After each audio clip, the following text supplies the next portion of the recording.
चलिए सही है। ओके ओके, तो अभी जो है हमारे पास हम लोगों को देखना है ordered list and unordered list and definition list. Ordered list क्या होता है? ऑर्डर्ड लिस्ट वो लिस्ट होता है जो एक ऑर्डर में आ रहा हो। ऑर्डर, एक ऑर्डर होता है ना, इस तरीके से एक ऑर्डर में आ रही है, यानी हम लोग को पता है फर्स्ट चीज क्या है, सेकंड चीज क्या है, थर्ड चीज क्या है, इसको कहते हैं ऑर्डर।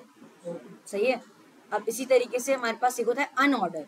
अनऑर्डर किस तरीके से आता है? HTML के अंदर डॉट डॉट डॉट इस तरीके से आता है, इसका कोई ऑर्डर नहीं है, हमें पता ही नहीं है कि ये फर्स्ट वाली चीज कौन सी है, सेकंड वाली चीज कौन सी है। दैट इज कॉल्ड अनऑर्डर, और कोई चीज ऑर्डर इस तरीके से कहलाती है। ऑर्डर का मतलब कोई 1 2 3 या एक ऑर्डर के अंदर आ रहा है कि फर्स्ट चीज मुझे पता है, सेकंड चीज मुझे पता है, थर्ड चीज मुझे पता है। अनऑर्डर का मतलब वो डिफाइन नहीं है कि वो फर्स्ट है, सेकंड है, क्या है, अभी सिर्फ डॉट है ना, हमें कुछ पता ही नहीं है। इस तरीके से अनऑर्डर्ड एंड ऑर्डर्ड लिस्ट बनाते हैं, दिखता है। अब बनाते कैसे हैं? हम लोगों के पास दो टैग्स हैं, एक है UL। कौन सा टैग? यू का मतलब अनऑर्डर्ड,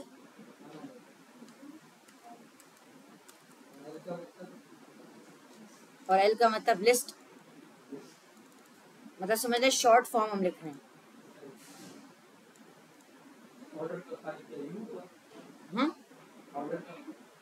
OL।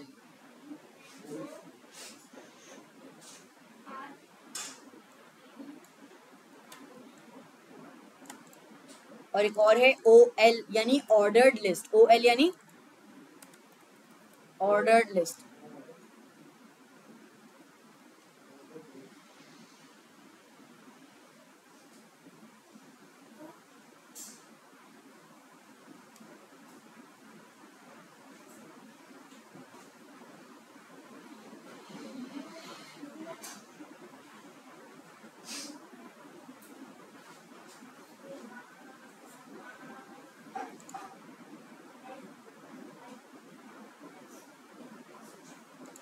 लिख लिया? आप लोगों ने भी लिख लिया? तो ये हमारे पास है UL टैग अनऑर्डर लिस्ट के लिए, OL ऑर्डर लिस्ट के लिए। सही है, ये चीज समझ आ गई। OL में क्या होता है? 1 2 3 तरीके से आता है। UL में क्या होता है? डॉट डॉट करके आता है।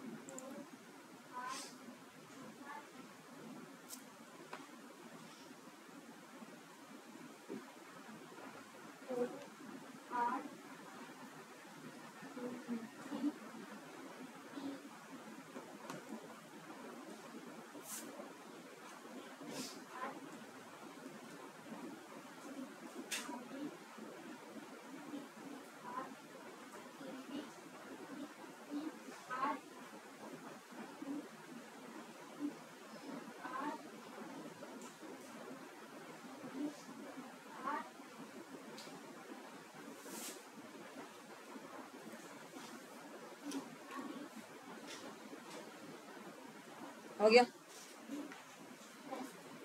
सही है। अब जो है हम इसको देखते हैं कैसे लिखना है।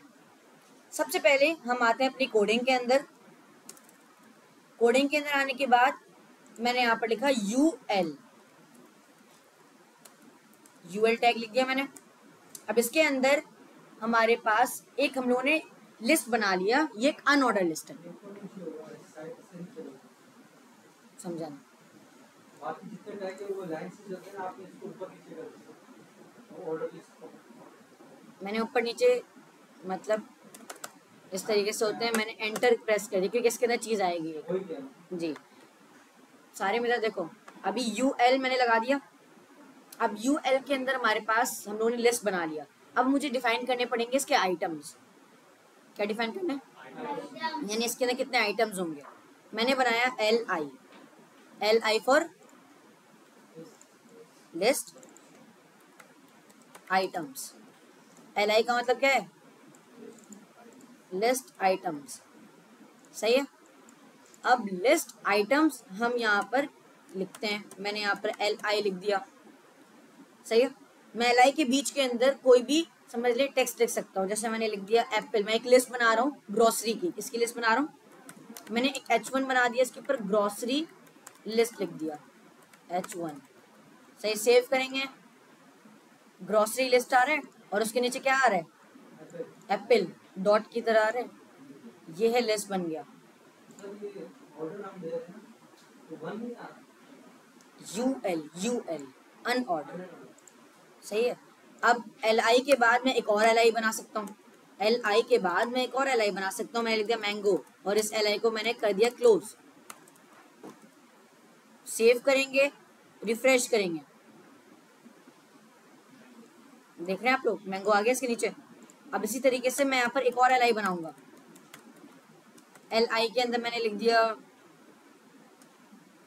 लैपटॉप, लिख दिया, सही है, और सेव किया Ctrl+S और रिफ्रेश कर दिया, आ गया। तो इस तरीके से आइटम्स हम बना रहे हैं। ये है लिस्ट आइटम्स एंड ये है अनऑर्डर्ड लिस्ट। यहाँ तो कोई मसला।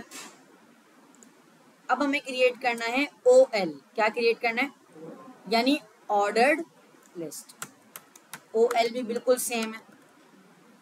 आप क्या करेंगे, OL क्रिएट करेंगे और उसके अंदर LI टैग लगाएंगे,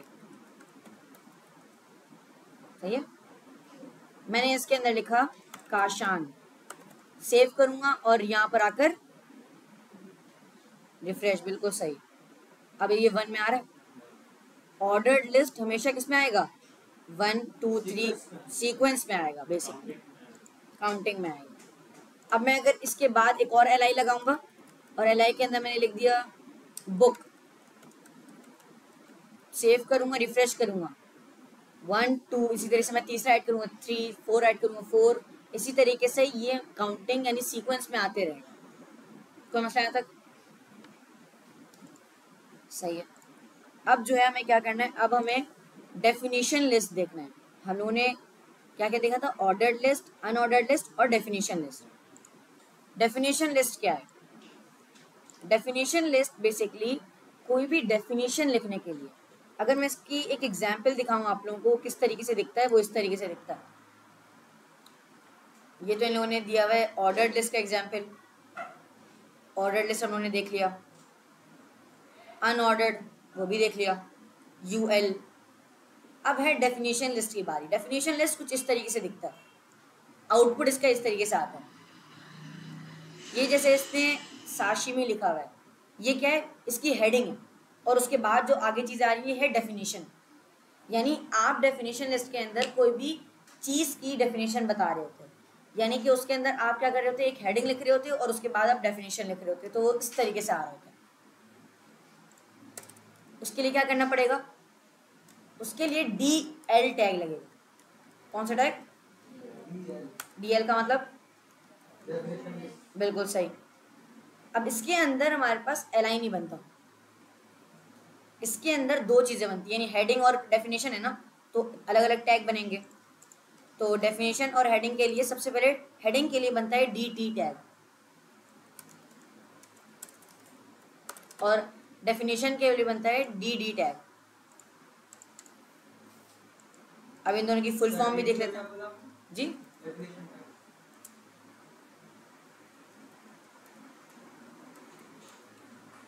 DT का मतलब होता है डेफिनेशन टर्मिनोलॉजी, DD का मतलब होता है डेफिनेशन डाटा।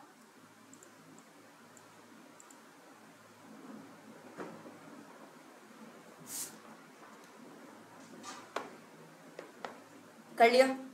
अब जो है हम क्या करेंगे, DT और D हम लोगों ने बनाना है। सबसे पहले मैंने DT बनाया, DT के अंदर मैं अब हेडिंग लिखूंगा। क्या लिखूंगा, अभी मैं किस चीज़ के हेडिंग डेफिनेशन लिखूँ, चले मून लिख दिया मैंने। अब उसके बाद एक और टैग बनेगा DD का मतलब डेफिनेशन डाटा, यानी उसके, हाँ, मैं get this is a moon where everything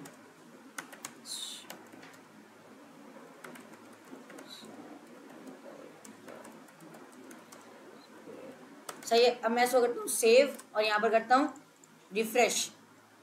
moon आ गया एज ए हेडिंग और उसके बाद उसके आगे डेफिनेशन। ये चीज़ समझ आ गई? इतनी सिंपल सी चीज़ है। सही है, बस यही हमारा नेक्स्ट चैप्टर था और कंप्लीट हो गया चैप्टर। आज की इस क्लास के अंदर हम लोगों ने सेकंड चैप्टर भी कंप्लीट कर